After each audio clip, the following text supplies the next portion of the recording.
we met in what, 2018? Yeah. Yeah, and I met you. Like well, that was pretty awesome for both, I think. I think another sister by heart is born. Yeah. But, So Kelly, like, you're on the tamoxifen, and because when we talked then, you were hoping to go back to work. Yeah, I'm still not back at work. I was, or I still am, I suppose, but a data analyst for the BC Trauma Registry, which is a very, you have to use your mind kind of job, and you can't make mistakes.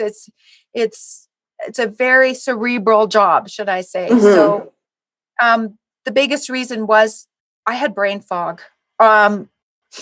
Sorry, my nose is running, but I had brain fog. Need a tissue? I know, I need a tissue. Thank you. Here, I wish honey. I had one here, but I don't.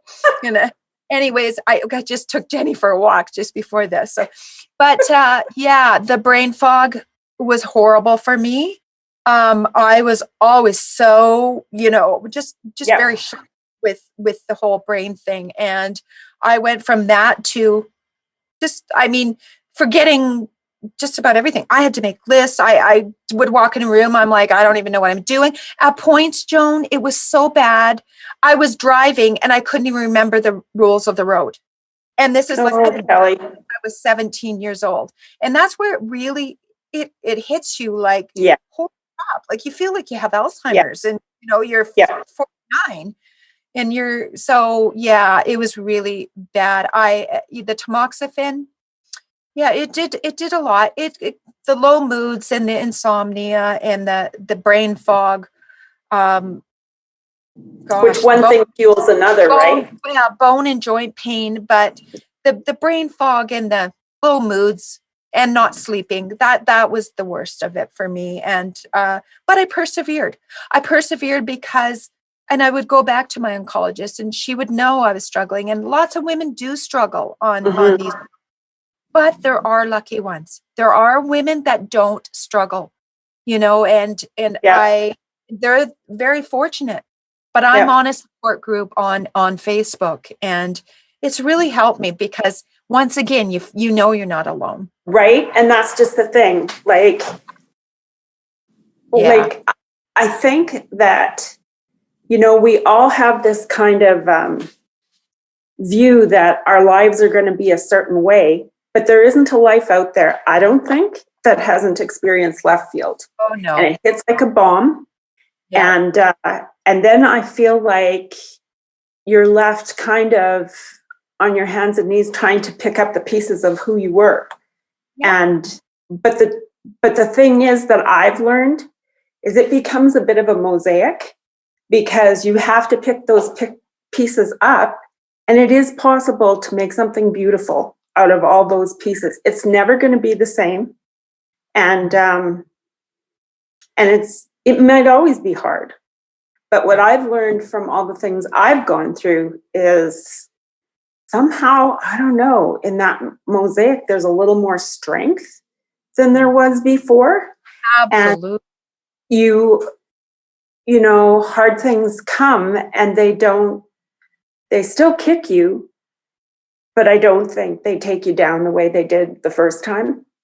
Yeah, Joan, I love you saying that because that's exactly how I feel. Like, I guess it too depends on the individual, but I chose to be positive. I chose to remain positive. Well,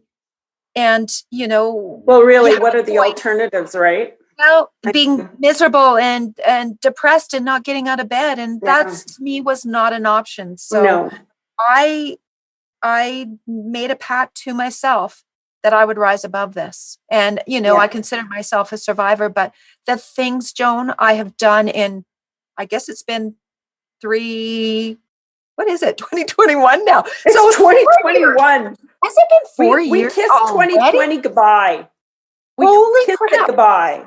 I think it's been 4 years now, since 2017. In 4 years, honestly, I have done more in these 4 years than I have my whole life. It makes me cry because I can't believe that is it. the gift, right? That is the gift in the suffering. Mm-hmm. I know that the things that have come out of this for me, and the and the friendship, the friendships and the kindness in my friends and my family, and it's Yeah. just overwhelmed me, and it's made me appreciate every day of my Yeah. life. So tell me about family. How was it Oh, for them? Because tough. you have two daughters. I have two Your, daughters. your They were, dad, your sister. yep, they were, my daughters were 16 and 19 at the time. And, you know, for them, sometimes I was like thinking, you know, do you even really know mom's sick? You know, because in their minds, like 16 and 19, they're like, Oh, for sure. you know, my mom, like, this is like my mom. She looks okay. You know, this is still my mom, but inside you're suffering. And that's a Yeah. thing. Like, you look okay on the And you're outside. trying to be okay for your kids. And you are, and you're trying to be strong. Yeah. And I always tried to remain strong. And I didn't want to be that complainer that was always poor me. So I think my kids just looked at it that, you know, like they were great, but they were also, it was like, she's still mom. She's still my mom. Yeah. Who it hit the hardest was Mick. Yeah. Now it really hit him hard. His mom had died actually of breast cancer at the age of 49. Same age I was diagnosed. And he was like, and I mean, we were planning, you know, to get married and all the stuff at the time. And he was scared he was losing me. Aww. He just, I don't know. It hit him so hard. It was very scary for him, but he turned that around and he was my rock. I'm not sure what I would have done without him, really. He was my strength, my strength, and my sister as well. My sister, Kathy, she was such a blessing, there for me always. So my family, oh, such a blessing. And my friends, especially my best friend, Julie.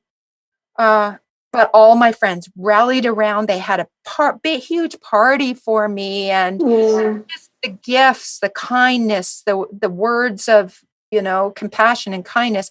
And Mick's musician friends had actually a little concert for me, and it was called Share the Love for Kelly. And they raised money, and I used that money, Joan, for that Oncotype DX score, which I had to pay for out of my own pocket. Because for what? That Oncotype score that I had done. Remember when I talked to?